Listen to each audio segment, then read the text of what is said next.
Hello everyone, welcome to my YouTube channel. तो आज के इस लेक्चर में हम देखेंगे डेडलॉक की कंडीशन क्या होती है और डेडलॉक क्या होता है ऑपरेटिंग सिस्टम के अंदर। तो बेसिकली डेडलॉक हमारी वो कंडीशन होती है जहां पर क्या होता है, प्रोसेस का एग्जीक्यूशन हमारा रुक जाता है। क्यों रुक जाता है? क्योंकि हमारे पास सपोज जैसे हमारे पास दो प्रोसेस है, एक P1 है और एक P2 है। तो P1 प्रोसेस को एक ऐसा रिसोर्स चाहिए जो कि किसी और प्रोसेस ने अभी होल्ड करके रखा हुआ है, और हमारे पास जो P2 प्रोसेस है उसको एक ऐसा रिसोर्स चाहिए जो P1 प्रोसेस ने होल्ड करके रखा है। तो ऐसी सब कंडीशन बन जाए कि हमारे पास प्रोसेस को एग्जीक्यूट होने के लिए जो रिसोर्स चाहिए वो किसी और ने आपके पास होल्ड करके रखा हुआ है। तो ऐसी कंडीशन में क्या होगा, आपके पास कोई भी प्रोसेस एग्जीक्यूट नहीं होगी, तो वहां पर डेडलॉक की कंडीशन आ जाती है। ठीक है, ये हुआ डेडलॉक की।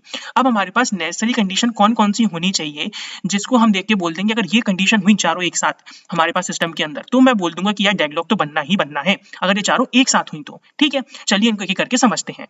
तो इसमें सबसे पहली कंडीशन आती है हमारी कौन सी, म्यूचुअल एक्सक्लूजन। तो म्यूचुअल एक्सक्लूजन में हम ये बोलते हैं कि मेरे पास कम से कम एक ऐसा रिसोर्स हो जो एक टाइम पर एक ही पर्सन यूज कर पाए। For example printer. तो प्रिंटर एक ऐसा रिसोर्स होता है जिसको एक टाइम पर एक यूज कर सकता है। तो अगर हमारे पास सिस्टम में ऐसे रिसोर्स हैं जिनको एक टाइम पर एक ही प्रोसेस यूज कर सकती है बेसिकली, तो वो भी कॉन्ट्रीब्यूट करेंगे किसमें, डेडलॉक की कंडीशन के लिए, क्योंकि उसको मल्टीपल लोग यूज नहीं कर पाएंगे। तो अगर जैसे मैं P1 हूं और मैंने किसी R1 रिसोर्स को होल्ड करके रख लिया अपने पास, तो कोई और उसको उस टाइम पे यूज नहीं कर पा रहा, तो उसका एग्जीक्यूशन भी रुक जाएगा। तो ये कंडीशन हो गई किसकी, म्यूचुअल एक्सक्लूजन की। फिर आपके सेकंड कंडीशन आती है होल्ड एंड वेट। अब होल्ड एंड वेट का सीधा फंडा ये है कि मैं जैसे सपोज P1 हूं, ठीक है, और एक और हमारे पास दूसरी प्रोसेस है P2।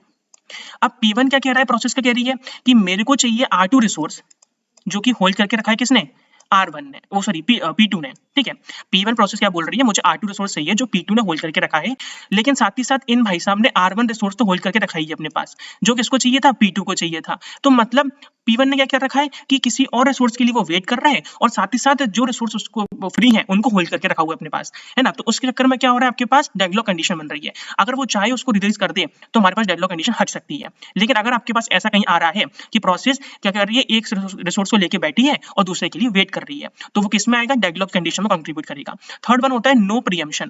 देखो प्रीएम्पशन कंडीशन क्या होती है कि अगर हमारे पास P1 के पास एक रिसोर्स है R1, ठीक है, और वो वेट कर रहा है R2 रिसोर्स के लिए, तो अगर P2 ये करे कि R1 रिसोर्स को चाहिए एग्जीक्यूशन के लिए, तो वो P1 से फोर्सफुली प्रीम्प्ट कर ले और अपना एग्जीक्यूशन कर ले। अगर ऐसा हुआ तो डेडलॉक कंडीशन नहीं बनेगी। लेकिन हम बोल रहे हैं अगर नो प्रीएम्पशन हुआ, ऐसा नहीं अलाउड है, ये कंडीशन अलाउड नहीं है, रिसोर्स छीनना दूसरी प्रोसेस से अलाउड नहीं है जब तक कि वो खुद रिलीज ना करे, तो वो भी कंट्रीब्यूट करेगा किसमें, डेडलॉक की कंडीशन में।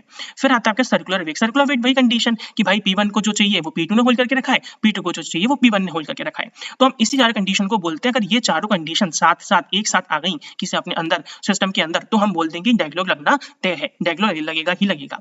तो ये आपका हुआ डेडलॉक, और ये चार कंडीशन हुई डेडलॉक की।